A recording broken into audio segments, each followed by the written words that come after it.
En este discurso, el Buda muestra los factores que intervienen en la decisión de lo que vale la pena decir y lo que no.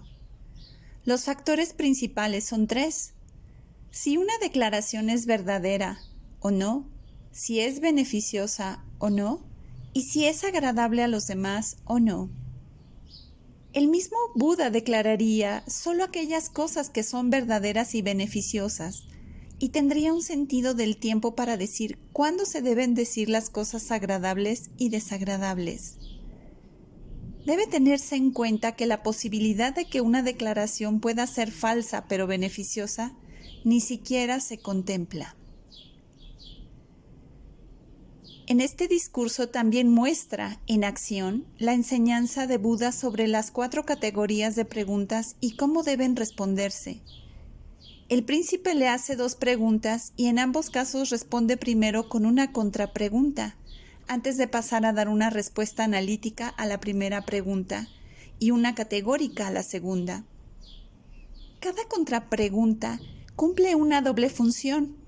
Primero, brindarle al príncipe un punto de referencia familiar para comprender la respuesta que está por llegar. Y 2, darle la oportunidad de hablar de su propia inteligencia y de sus buenos motivos. Esto le brinda la oportunidad de salvar las apariencias después de haber sido bloqueado en su deseo de superar al Buda en el argumento. El comentario de este sutta señala que el príncipe había colocado a su propio hijo, a su hijo pequeño, en su regazo, como un truco barato de un polemista.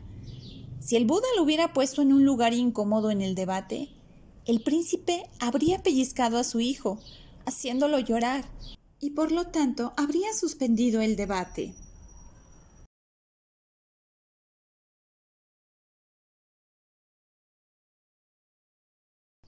El Buda, sin embargo, usa la presencia del bebé para eliminar cualquier sentido de debate y también para hacer un punto efectivo.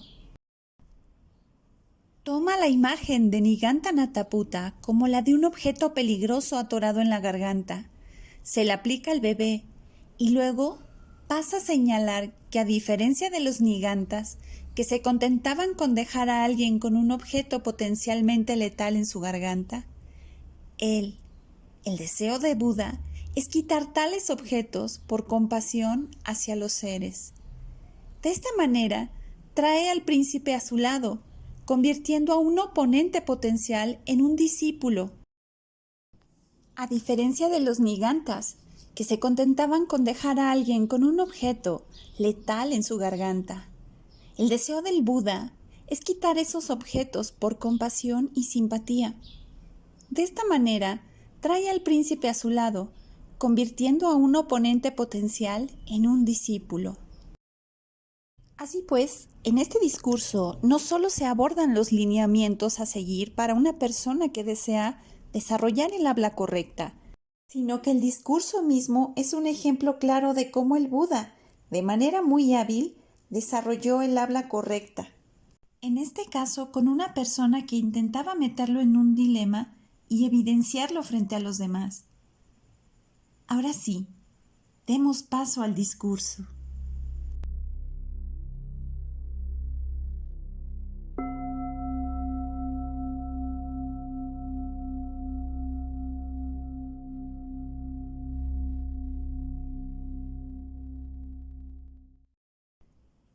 Esto he oído.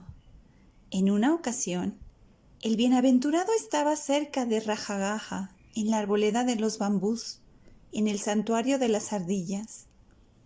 Entonces, el príncipe Abhaya fue junto a Nigantanataputta, y al llegar, lo saludó respetuosamente y se sentó a un lado.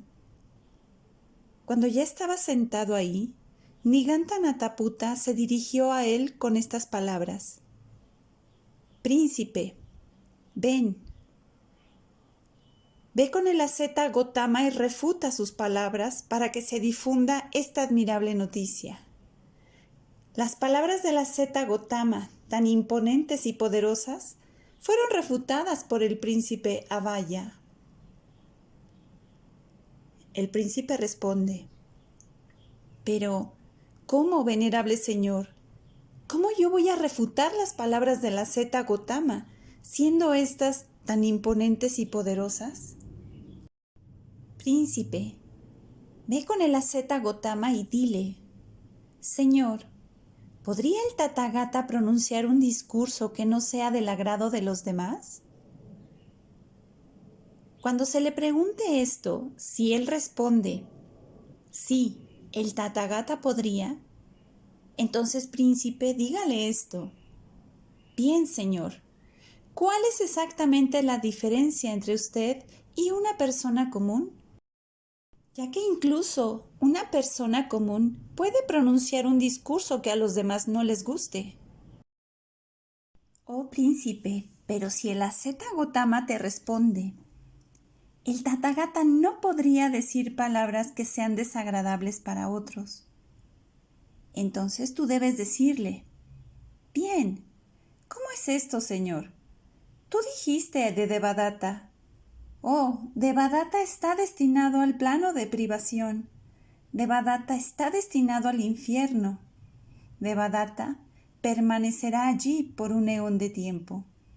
Devadatta es incorregible. Señor, Devadatta estaba enojado y molesto con lo que dijiste. Príncipe, cuando le plantees este dilema, el Buda no podrá ni escupirlo ni tragarlo.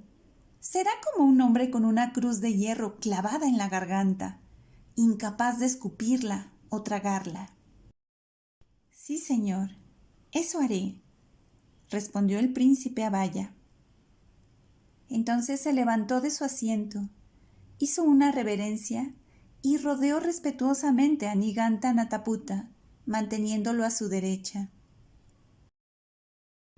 Entonces el príncipe fue hacia donde el Buda se encontraba, hizo una reverencia y se sentó a un lado.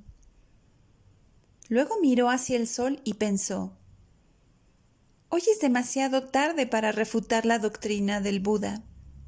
Mañana lo haré, y lo haré en mi propia casa. Entonces le dijo al Buda: Venerable Señor, que el bienaventurado acepte mi donativo de comida mañana en mi casa, junto con otros 3 monjes. Y el Buda consintió en silencio.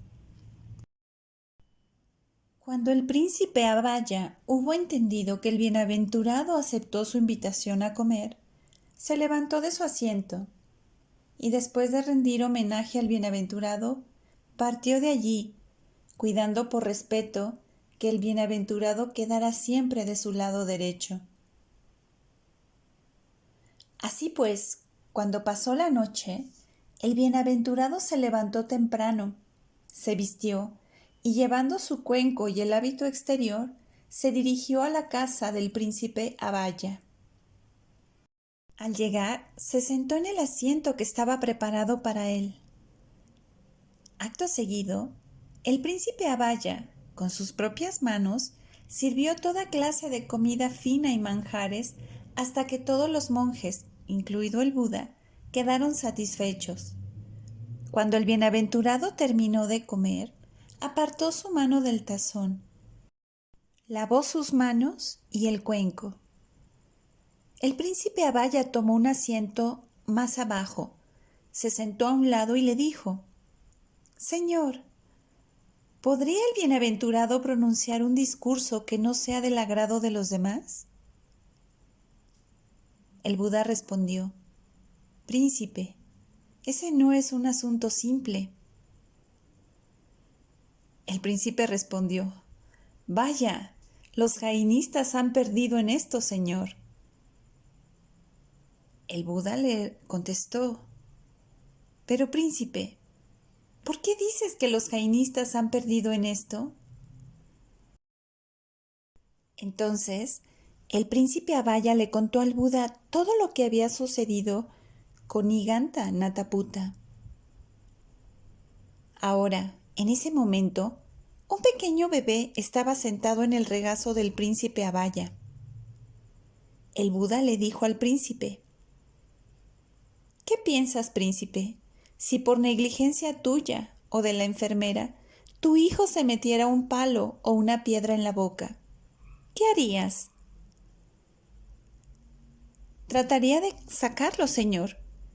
Y si eso no funciona, le sostendría la cabeza con la mano izquierda y con un dedo de la mano derecha haría un gancho para sacarle esa piedra, aunque me saliera sangre. ¿Y por qué haría eso? Porque tengo compasión por el niño, venerable señor. El Buda le contestó: de igual manera, príncipe, cuando el Tathagata reconoce que ciertas palabras o discurso no se ajustan a los hechos, no son verdaderas ni beneficiosas, y que al contrario son desagradables e ingratas para otros, entonces el Tathagata se abstiene de pronunciarlas. Cuando el Tathagata reconoce que ciertas palabras o discursos se ajustan a los hechos y son verdad, de la misma manera, príncipe, el Tathagata no pronuncia un discurso que sabe que es falso, insustancial y dañino, y que no es del agrado de los demás. El Tathagata no pronuncia palabras que sabe que son verdaderas y sustantivas, pero que son dañinas y desagradables para los demás. El Tathagata sabe el momento adecuado para hablar y explicar lo que sabe que es verdadero, sustancial y beneficioso, pero que a los demás no les gusta. El Tathagata no pronuncia palabras que sabe que son falsas y además dañinas, pero que agradan a los demás. El Tathagata no pronuncia un discurso que sabe que es verdadero y sustancial, pero que es dañino, incluso si es del agrado de los demás. El Tathagata sabe el momento adecuado para hablar y explicar lo que sabe que es verdadero, sustancial y beneficioso y que es del agrado de los demás. ¿Por qué hace eso? Porque el Tathagata siente compasión por los seres sintientes. El príncipe Abhaya le preguntó: venerable señor, hay aristócratas inteligentes, brahmanes, cabezas de familia o ascetas que vienen a verlo con una pregunta ya planeada.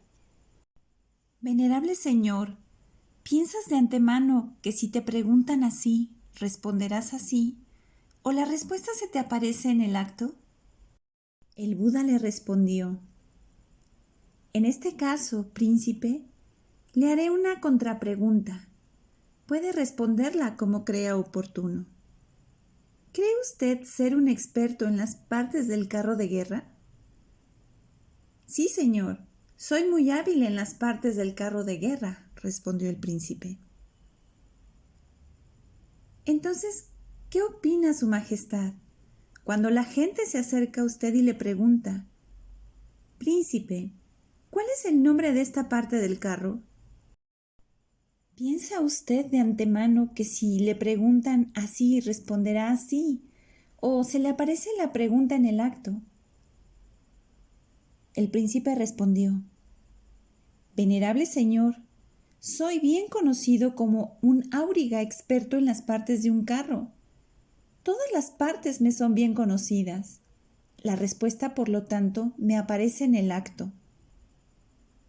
El bienaventurado le contestó: pues bien, príncipe, de la misma manera, cuando aristócratas inteligentes, brahmanes, cabezas de familia o ascetas vienen a verme con una pregunta ya planeada, la respuesta me aparece en el acto.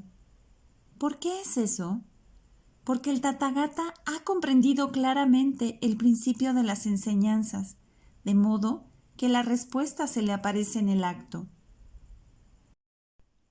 Cuando esto fue dicho, el príncipe Abhaya dijo al bienaventurado: excelente, señor, realmente magnífico. El bienaventurado ha expuesto el Dhamma de diferentes maneras. Es como si enderezara lo que estaba torcido, como si revelara lo que estaba oculto, como si mostrara el camino a alguien que estaba perdido, o como si encendiera una lámpara en medio de la oscuridad, de tal manera que uno dotado de buena vista pudiera percibir las formas. De esta misma manera, el bienaventurado, de diferentes maneras, me explicó el Dhamma. Así que, Maestro Gotama, voy a tomar refugio en el bienaventurado, en el Dhamma y en el Sangha. Que el bienaventurado me considere de aquí en adelante como uno de sus seguidores laicos.